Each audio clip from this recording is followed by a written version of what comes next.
Hi, today I'll be showing you how to install these compatible toner cartridges in these compatible HP Color LaserJet Pro printers. First, open the front panel and locate the handle to pull out the cartridge tray. Inside, there is the toner cartridge drawer, which holds the 4 color cartridges. Starting from the top, we have yellow, followed by cyan, black, and then magenta.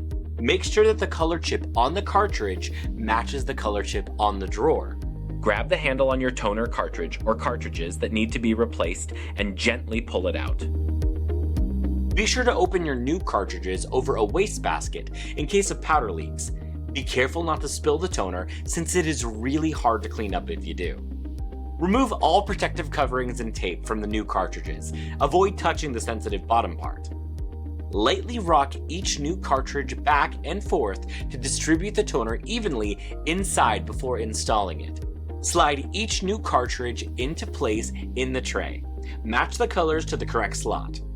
Push the cartridge tray fully back into the printer and close the front panel. Print a test page to make sure all the new cartridges are working properly. And that's it! You've successfully installed new toner cartridges. Now, you're ready to print.